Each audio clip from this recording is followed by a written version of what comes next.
Spijt me punim. You understand Yiddish? No. She does not understand Yiddish. They spit in my face, I'm not going to say it's raining. That's right. You call a spade a spade. I heard a woman yesterday, she was from Romania. She came in 63 only to the United States. Ce face? Yeah. Look at you. Date 10, October 29, 94, Barbara Drotow, survivor, interviewer Mary Rothschild, city West Hollywood, language English. First tape. This is October 29, 1994. I'm interviewing Barbara Drotow for the Survivors of Shoah Foundation. My name is Mary Rothschild. Please tell us your name before the war, the date of your birth and the place you were born, and a little bit about your family life before the war. My name is, I was born June the 1st, 1933, in Wrocław, on the Wisla, in Poland. When I was 3 months old, my family moved to Lodz, and there I lived till we left Lodz. What was your name before the war? Before the war, my name was Bronia Kenik. I lived with my mother and father and a sister. My father's family, they were 10 brothers and 2 sisters. Only one brother, 2 brothers survived. They are very old. They are now in New York. The 8 brothers, including my father, and the 2 sisters, and the entire family was wiped out. They all lived in Kutno and in Lodz. My mother's family, they were 3 sisters and 4 brothers. My mother's maiden name was Eike. Nobody survived. The entire family was wiped out. My mom was born in Łęczyce, not too far from Lodz. Her brothers and sisters lived in Lodz. Nobody survived. There's nobody. We were a big family, and I don't remember too much from before the war. It's just like, I really don't remember. I know that we lived in the center of Lodz. My mom was a designer. Here she would be called a designer, and she was an excellent seamstress. My dad was a businessman. I guess that we had a factory in Lodz. There is not too much that I remember right before the war, but when the war started in September 1939,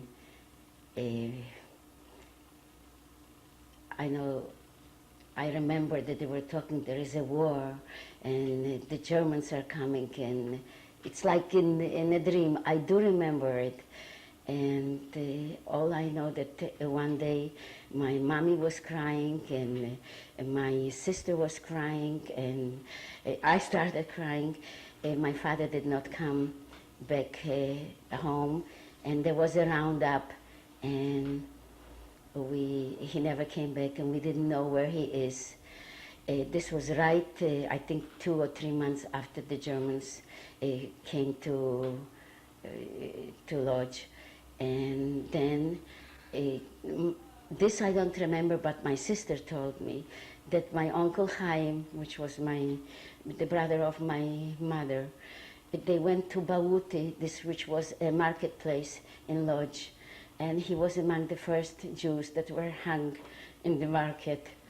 He was among the first Jews that were hung. They were hung in Lodz in the market.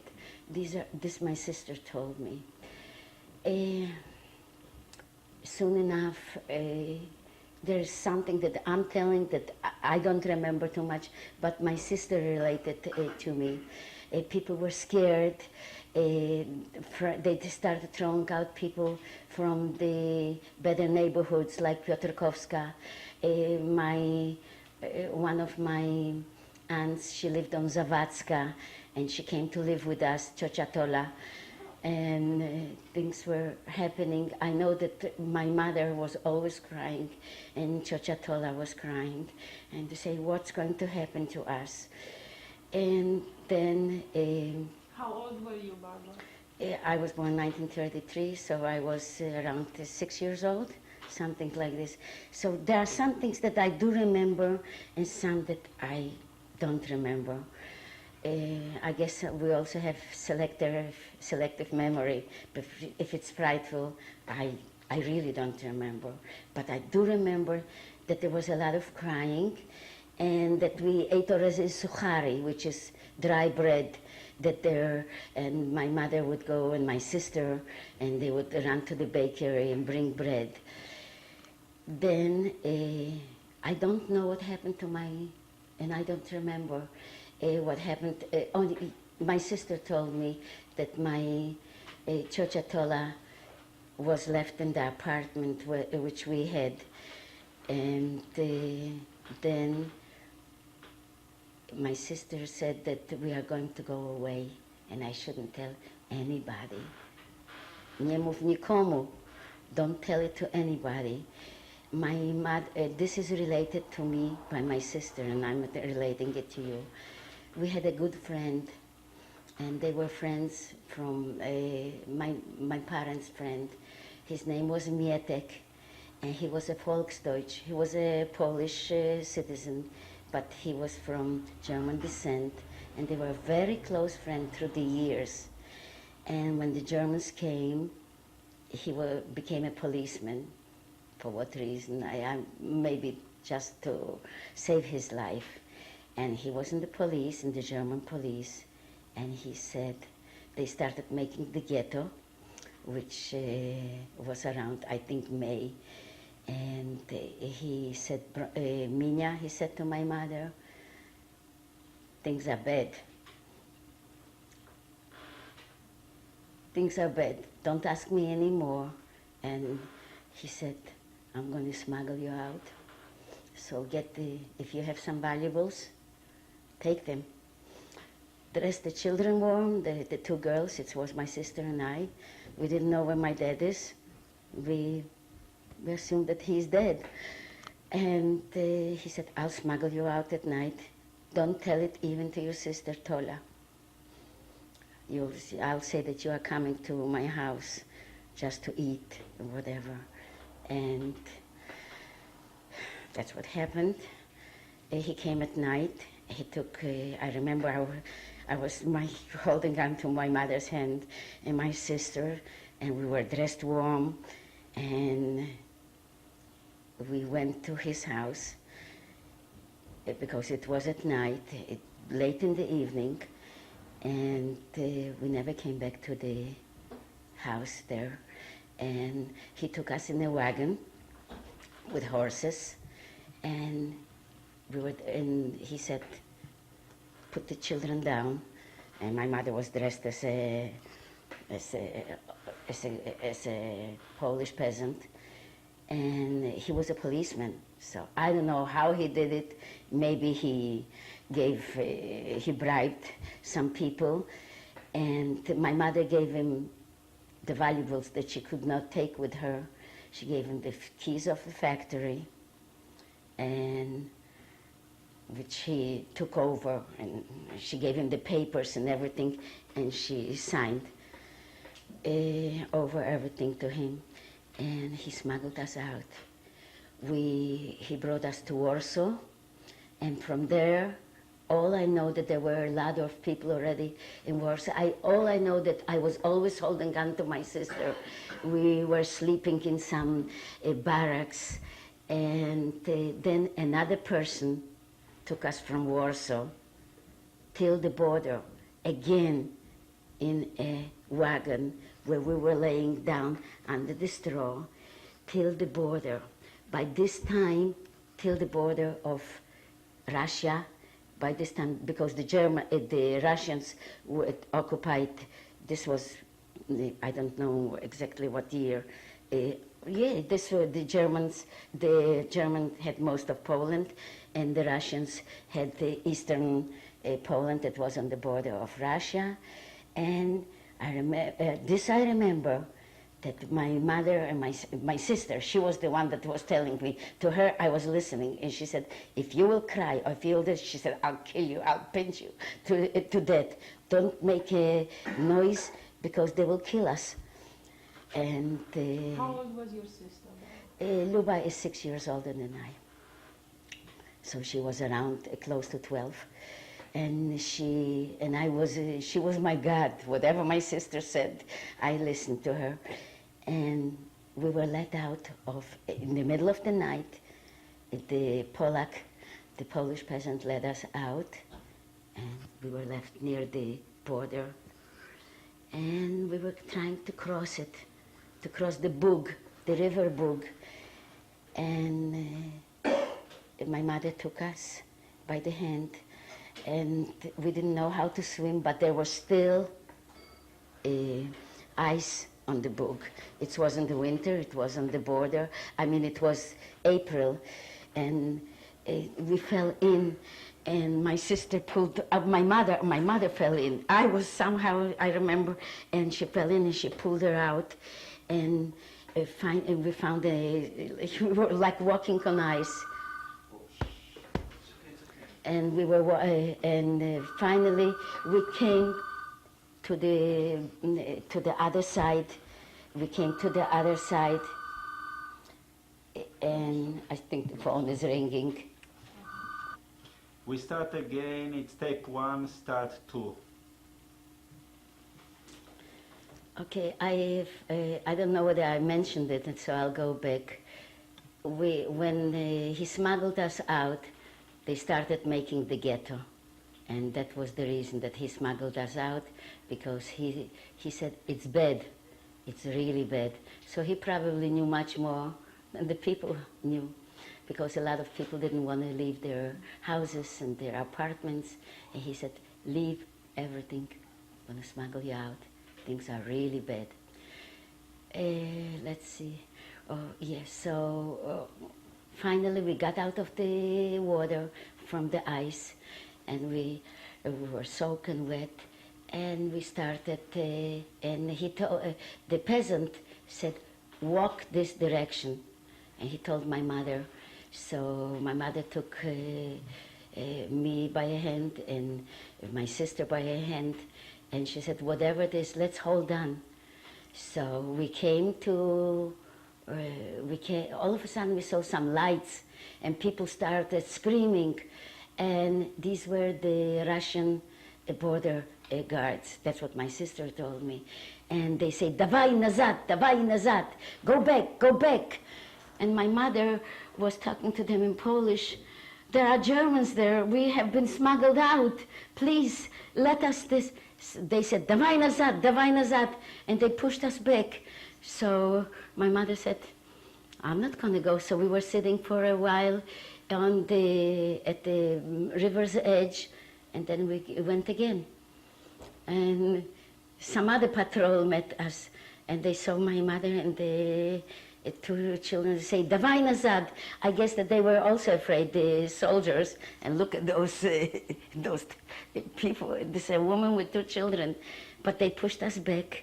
So, and my mother was pleading. She said, we are wet, my children will die from, if we didn't die there, we will die here from pneumonia.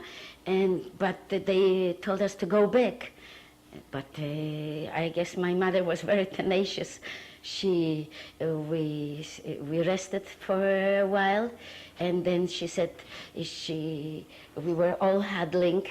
We found, I don't remember it, but my sister tells, we were all huddling under some straw, and we went again to the border, and the same patrol met us, and they let us through. So we came, and we were walked, and I remember we were walking for a long, long time. And What time of the year was it? this was in April, so it was quite cold. 1940? In 1940, yes. and it was, you see, I don't remember her, and we were walking for a few days. We were also going to some Polish villages. Some peasants were very nice, and my mother, I think she had some valuables in her, she sold some valuables, and she was giving it to them, so they fed us, and they gave us some clean, some warm clothing, and we were walking for quite a few days, and all I know that we wound up in a city called Białystok, which was the western, I think, Belarusia. And till we came to the city of Białystok, and in Białystok, the Russians were there already, and the border patrol, which was very nice, they gave a note that this is a woman with 2 children, and let her through, and my mother, and then we found out, and let her through, she's looking for her husband. And some people told her that he might be in Russia, because we didn't know what happened to our father. And we hoped maybe he survived, maybe he ran away. Especially that somebody said that they think that they saw him, that they heard that Chaim Koenig ran away from the Germans when there was a roundup, and that he's someplace in Russia.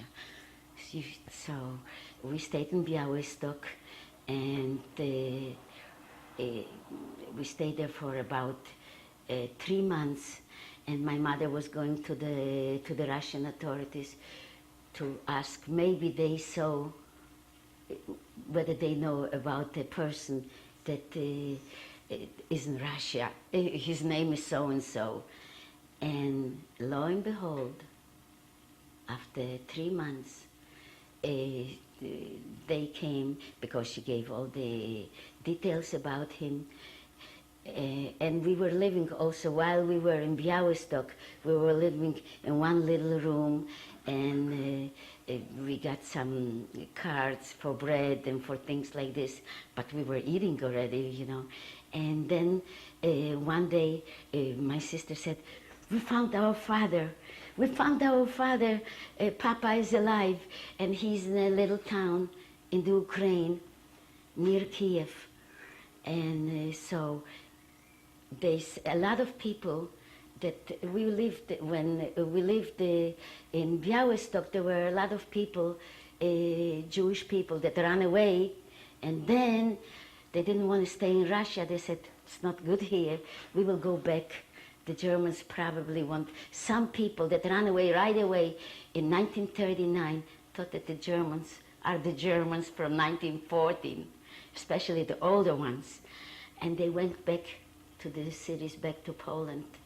We didn't go back because we thought that, we knew that we were looking for our father, and most of the people weren't, the group that we were with went back to Lodz, into other cities in Poland. And you know what happened to them? They all went up in smoke. But we stayed in Białystok, and when we found our father, we knew that he's in a little city, and we were crying and hugging. I remember again, my sister, my mother were crying. And the Russian people gave us some tickets there, and we went to the city next to where my father lived. I don't remember too good, though I was 6 years old. My mother, I remember a little bit better. She had long hair, I remember when she had them in braids.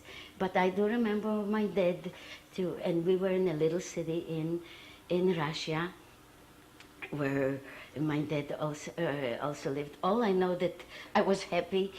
There was a house there, a room, and we lived there. And I started going to school. I think the first grade, I started to learn, and then all of a sudden, one morning, this was in 1941. I don't remember too good what was in Russia, but I know that my dad was alive. We met each other. I mean, and my mom was with us, and my sister. My sister said she's going to school, and she was teaching me a little bit Russian. And then one day, there was crying, and we heard explosions. And this must have been June 1941, where the Russian invaded, and they also invaded the Ukraine. And my sister said, all I saw that we started packing things again, and they said we have to run away. The Germans occupied Russia, and they started to bomb Kiev, and they were bombing. I heard explosions, so they were bombing already the little city because it was close to Kiev, and we started again, running again. And I remember that we just grabbed a few things because the city was being bombarded, and we went with the other hundreds and thousands of refugees that were going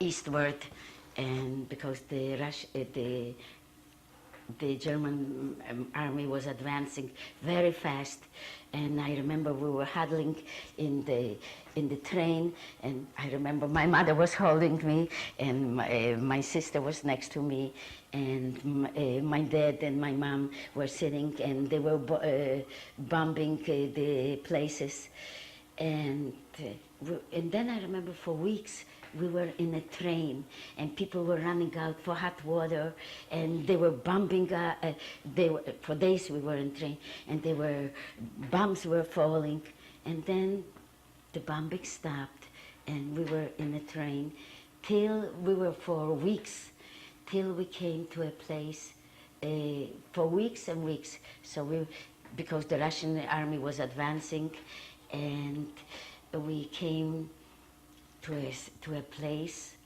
and we were there for a couple of weeks. I don't remember, but my sister tells me. And then they said, we are going to a safe place where it's going to be in Ural, almost in Siberia. And that's where we stayed there for, I remember cows, and we stayed there for about 4 or 5 months. And then my dad came, and it was in a village, and my sister was always the one that was telling me the things, and she said, we're going to go to Tashkent. This was in Uzbekistan, and it's warm over there, and there are a lot of Jewish people are going there, and it's safer, and it's nice and warm, because here we cannot stay here. This is a temporary place.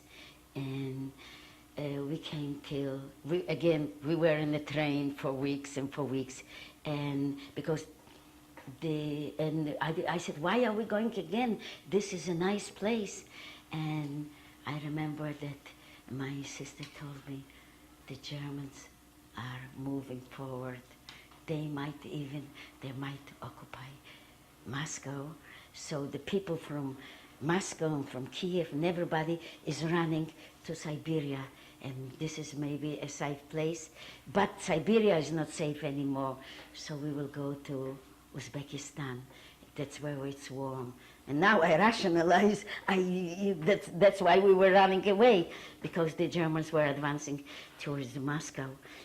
And we came to Tashkent, and from then they told us we were assigned to a small village in Uzbekistan, and it was called, I don't remember but the main city was called Andijan, and we were living in a small village with the Uzbeks there, and we had some food and everything, and then and I guess my mother got pregnant when we reunited in the little town. And I know that my sister was telling me, we're going to have a baby, we're going to have a new baby. and my dad was there. And then one day my mother was crying very much, and I said, "Why is Mama crying?" She said, "Papa is going. They are taking him away. He has to go to the army." So they took him away because I guess that the Russian army needed a lot of people because the Germans were advancing, and it was. And then I know I had a little brother. My sister, my mother gave birth.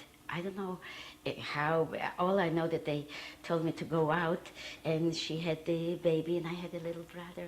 And she said, "Now we have a brother," and they named him. They named him Label after my grandfather. That we knew that he probably was killed because he was left in Kutno, and we lived there. We didn't hear nothing from our father anymore, but my mother, my sister, and I was already 6.5 or 7, close to 7, and we were, when my dad left the village, we started, there was hunger in there. I don't, because people were getting rations, and we were not as hungry because my mother was here she would be called a designer. She used to design, she would draw, and there she would cut, and so she was sewing for people, for the women, the village women, and they were Muslim women because this was in Uzbekistan, and she was sewing for them, so they would bring sometimes bread or something, and then my mother was nursing the baby, and then again, my mother started getting sick. She got very sick, and then she couldn't work anymore, sew the things for her. And my sister was crying. She said, "I think Mama is going to die. She's very sick." So she said, "Listen." And then the baby got sick. And I said, "Why?" And because my mother couldn't nurse the baby, he was close, Leibale was close to a year. And then, then my mother got very sick. And my sister said, "Listen, stay here with Leibale. Don't go no place." And some other the Uzbek women helped her, and they put her in a wagon, and they brought her to the city close to Andijan, because we were in a small village. And my sister brought her there, and Luba was close to 13, so she was, she was feisty. She was always feisty. And she brought her to the city. And then she came back. She said, "I brought Mama there. They'll give her medicine, and we will stay here. And we have to take care of the baby." And then my mother was bartering. She was sewing, and people would give her money. Food, because money, there was no, you work for bartering. And our breadwinner was sick. So our baby started getting sick. And I said, "Luba, why is the baby sick?" She said, "Because he has no food. Mama cannot nurse him. She cannot give him milk." And then one day, my mother was still sick in the house. My sister would go 12 kilometers to the city, and always she would come back and she would say, "Mama is not well yet." And I don't know how many weeks it took, but it took close to a month. And one day she came back, and no, my baby died first. She was still in the hospital, and the baby was, I guess if you don't get food, if you stop all of a sudden nursing at close to a year, he was a couple of months old. He was, I think, around 10 or 11 months, my sister told me. And he started getting sick, and he was lethargic, And I would say, how come the... So we would give him our... We had a little bit...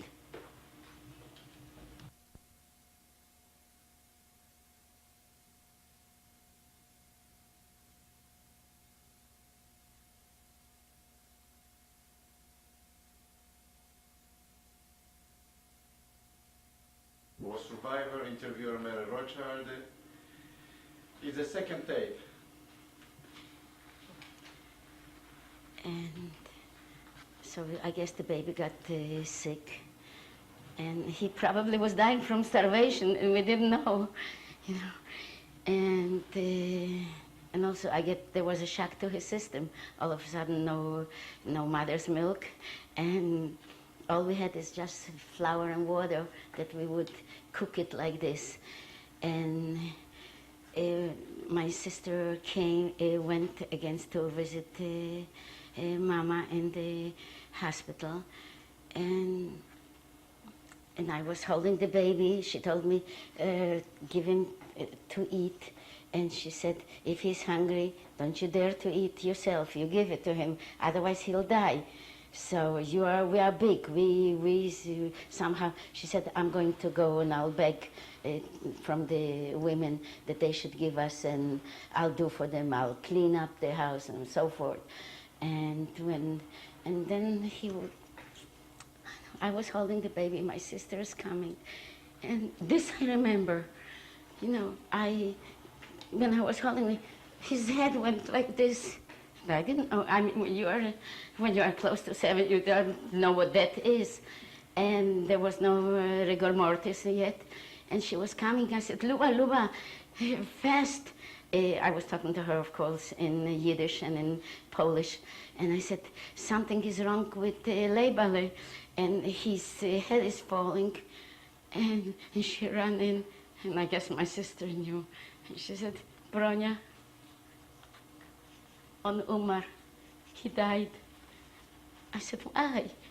She said, because he didn't have enough food. This was in December, this I know. And she went to some people, and to some people she said, we have to bury him. And there was no rabbi there. There were just peasants. She went to some, she went to one of the neighbors, and she said, our baby died. And she said, we want to bury him. And they were Muslims. So I guess that they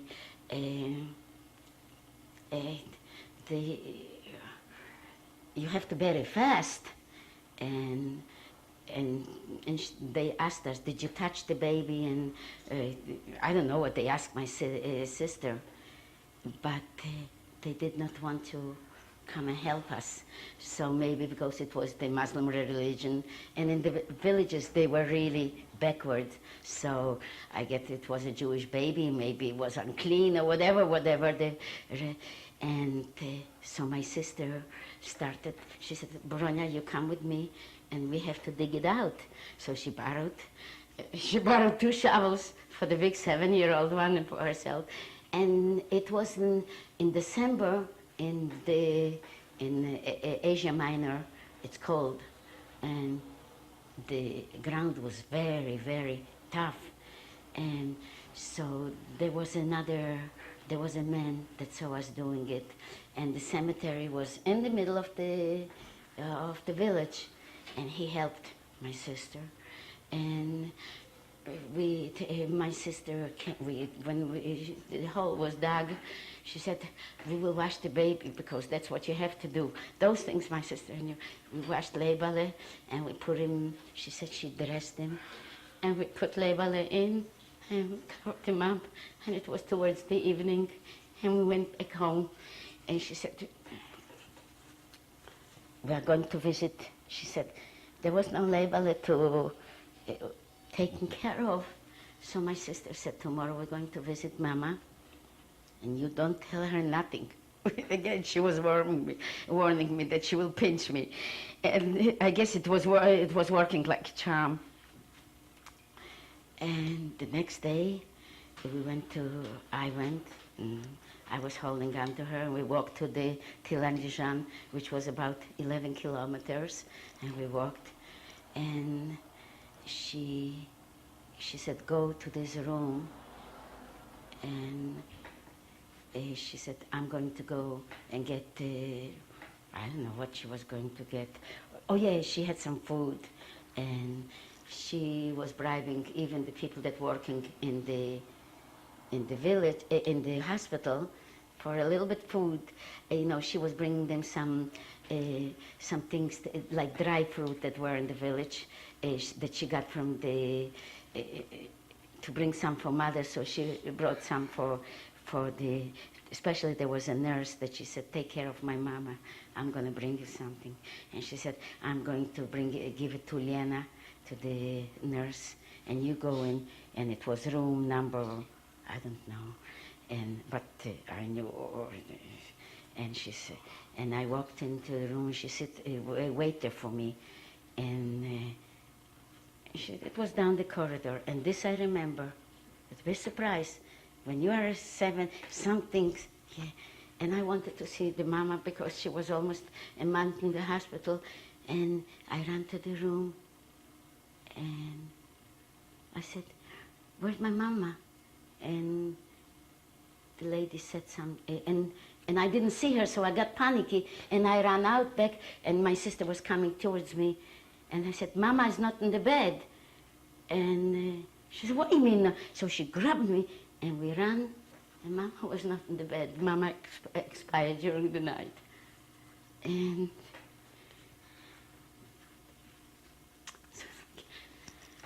it's like in 2-3 days, probably wasn't too much, we lost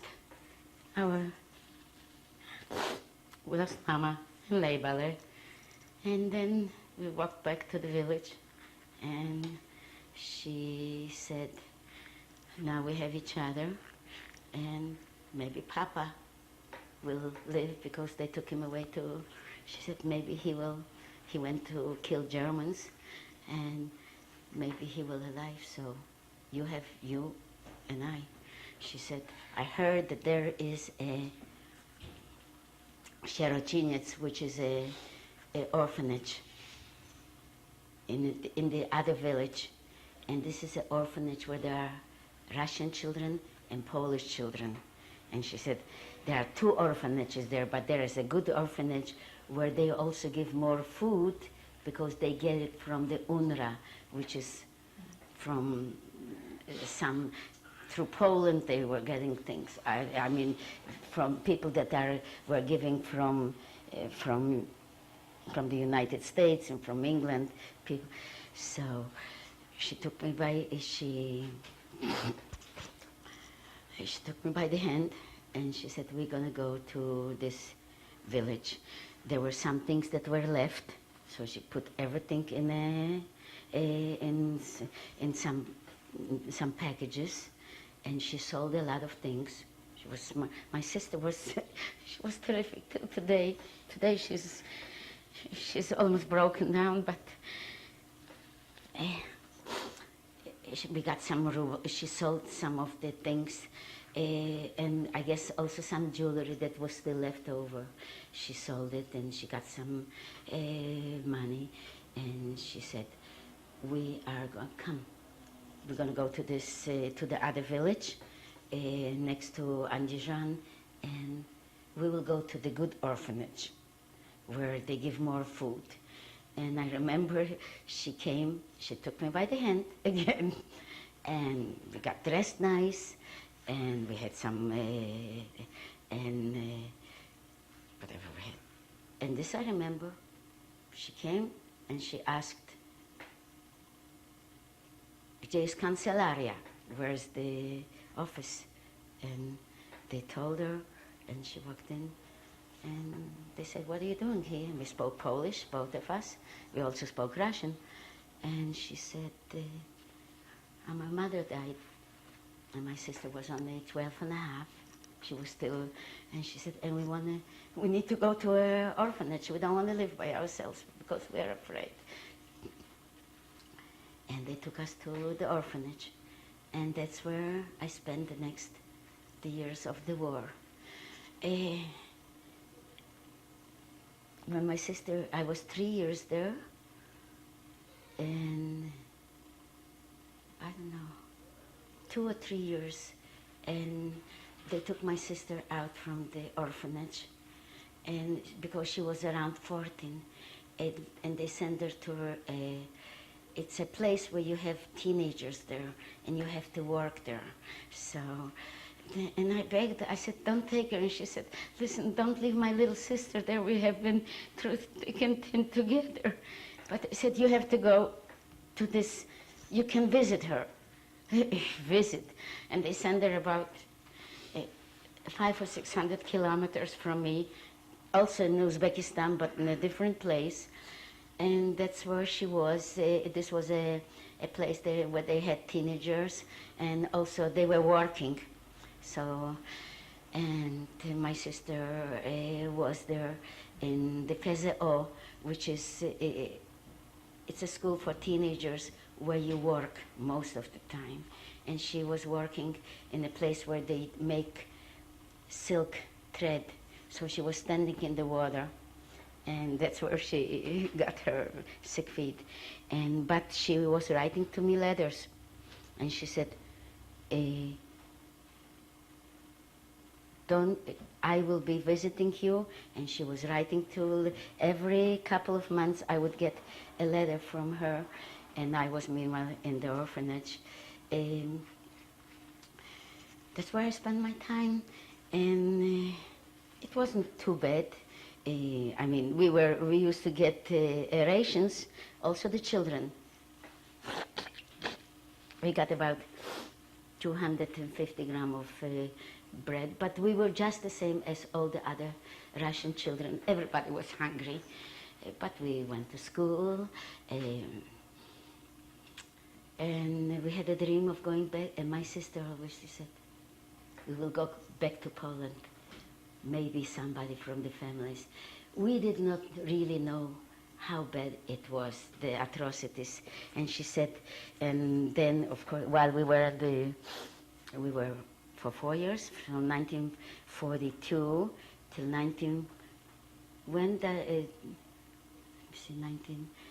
when the Russians started occupying back Poland. So it's still probably 1945 or 1946. I know that we left in 1946 with the entire, my sister said, listen, I'm going to go back to Poland. You go with your orphanage. This was because most of the children were from Poland. So I will find you. She came to me, I remember, and she said, don't forget. Don't forget. You go, we will go back to Poland. And in 1946, the entire orphanage was evacuated back to Poland. And my sister said she's going to be in Poland. I was miserable because I was also afraid that I might not meet my sister. But when my sister says she'll find me, she'll find me. And I was in Bielsko. It was near Katowice, in the orphanage. And I was waiting, maybe my sister will find me. And sure enough, one day, my sister comes, and I said, how did you find me? She said she's in a place back in Poland. She went by herself back to Poland. She said, Bronia, nobody was left from our family. I was right, nobody is left. And she was around, around 16, something like, or 17. And she said, nobody was left. We are alone. So I said, but how did you find me? She said, I found it, there was a boy there, his name was Menashe, and his mother took him out of the orphanage when they were going back to Poland. And that's how she found. She said, Menashe, do you know where Bronka is? And he said, yes, they are in Bielsko. So my sister didn't tell nobody, and she came. And again, it starts the smuggling engaged. She said, don't tell anybody. I want to take you out from here. We're going to go back. We're going to go to Israel. If we will still look around. If we won't find anybody, I don't want to live in this godforsaken country where they killed everybody, and we're going to go back, we're going to go to Israel. So, but I don't want to tell anybody. Don't tell nobody here, and I will. So didn't tell anybody, and at night, the little things that I had in the orphanage, she packed it, and she said she's taking me for a walk, and we never came back. We took the bus back. My sister was in Bielawa, which is not too far from Breslau, and from Wrocław. These were the places where it was the Germany before, and Poland took it. And she said, I am in a kibbutz. She did tell me, I am in a kibbutz. We are going to go to Eretz Israel. We're going to go to Israel.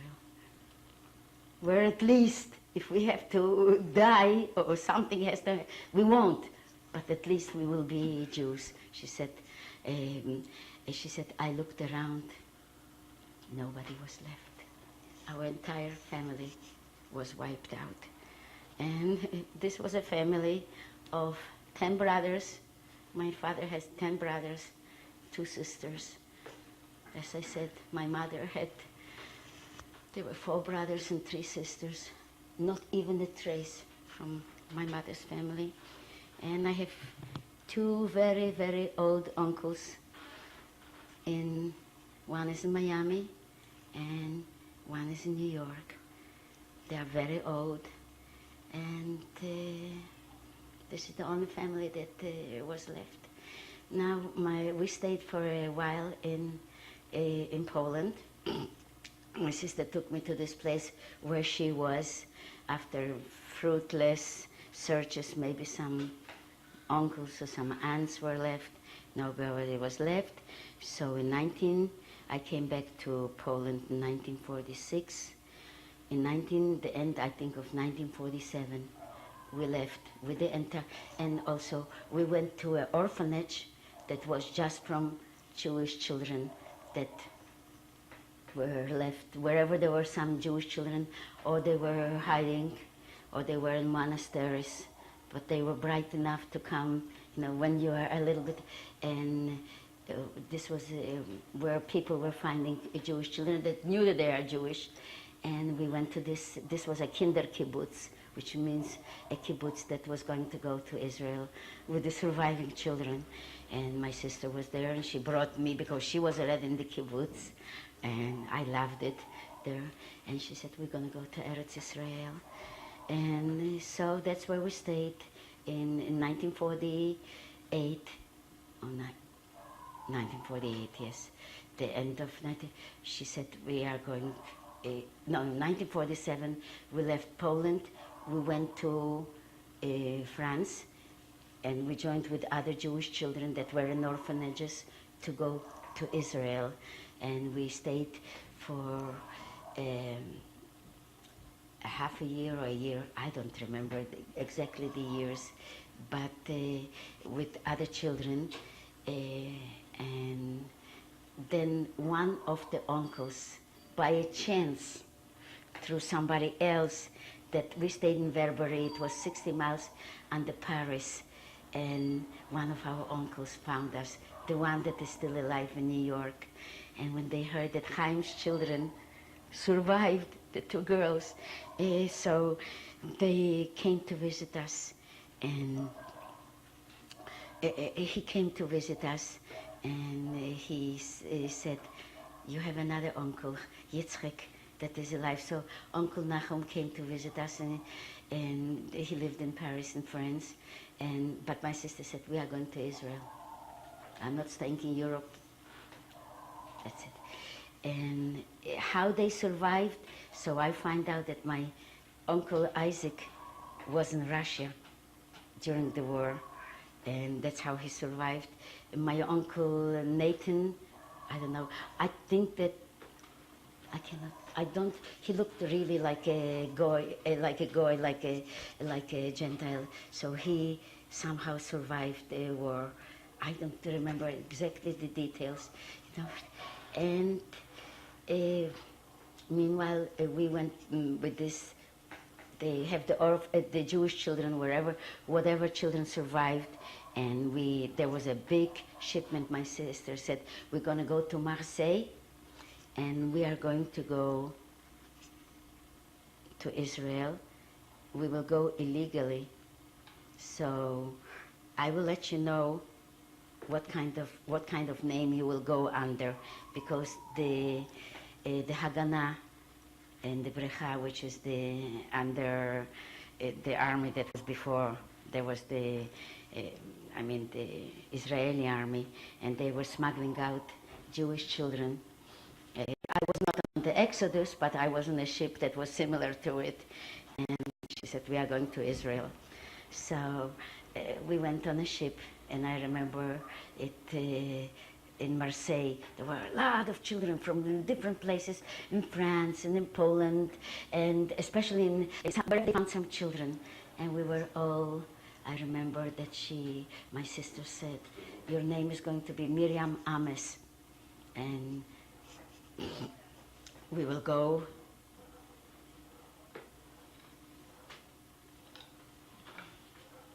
We will go.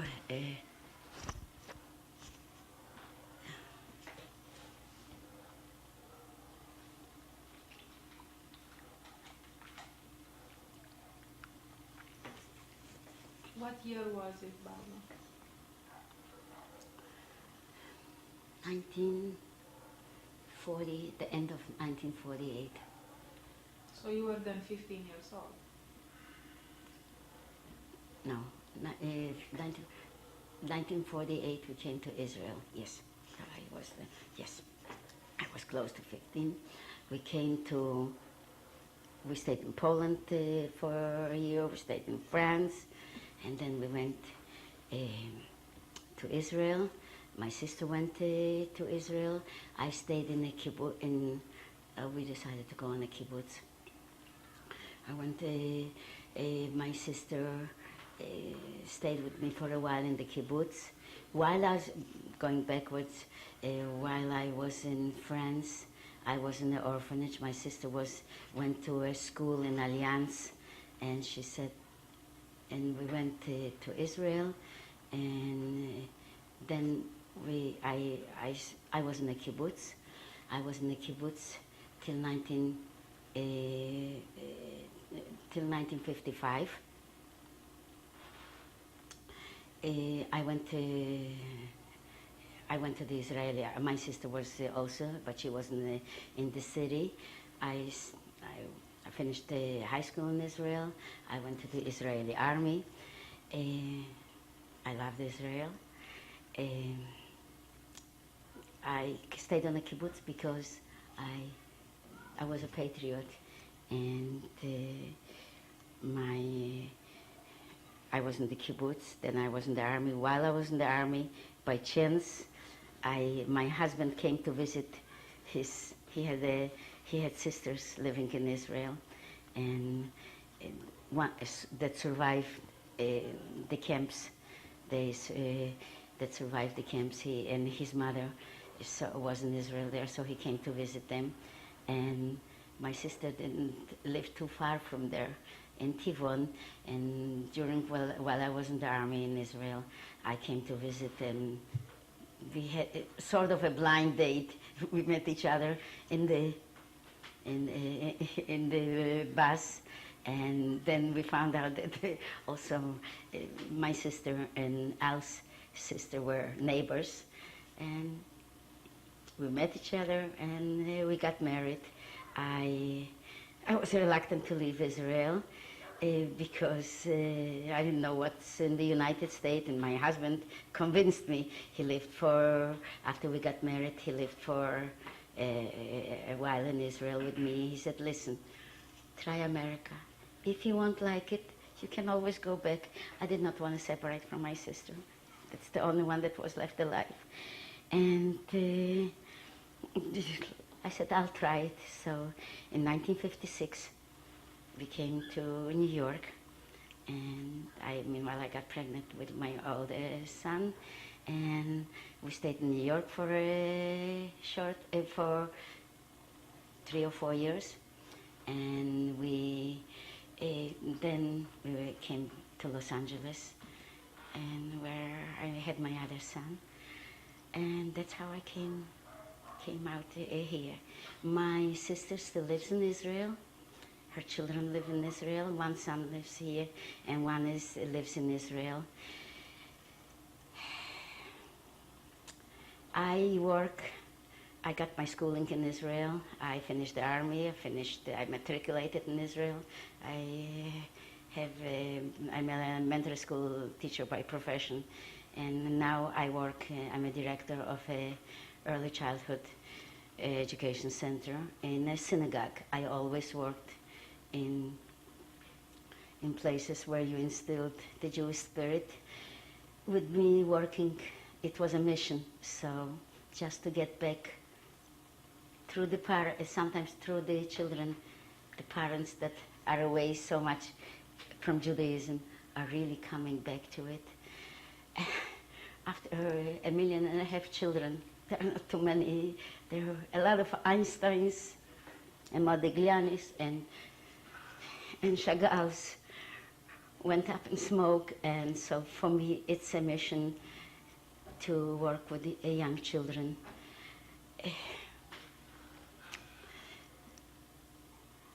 I wound up here. I have 2 children. My older one is Harry. Harry is very much involved in the second generation.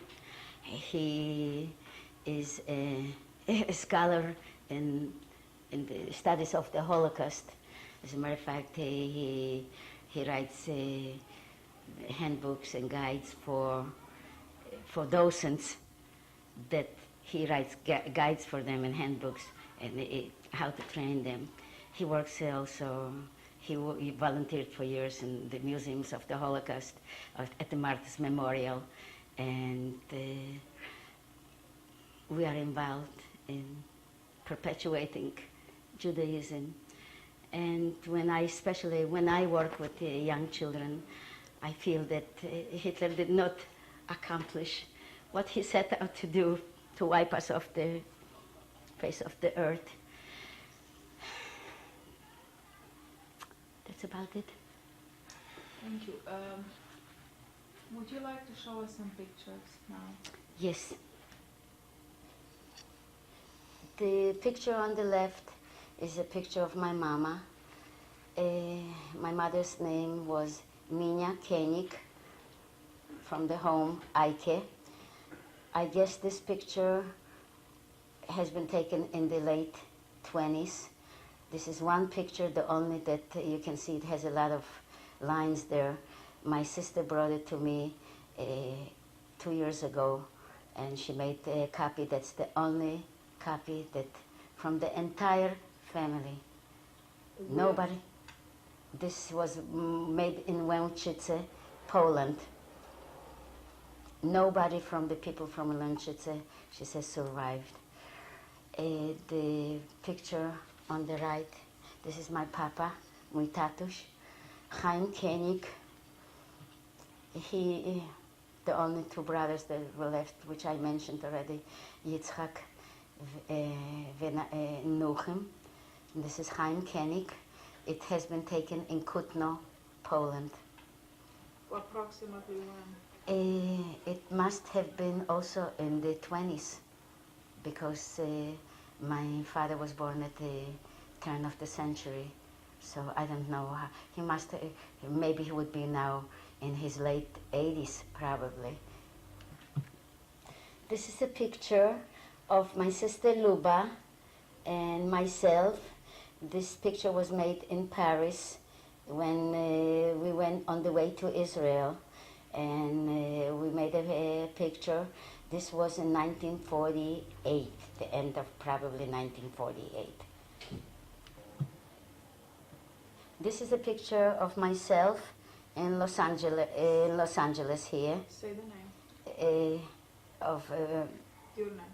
Barbara Drotow, Bronca Koenig from home. And I don't know, it's quite a while. I don't look the same when I was a young mommy. When was the picture taken?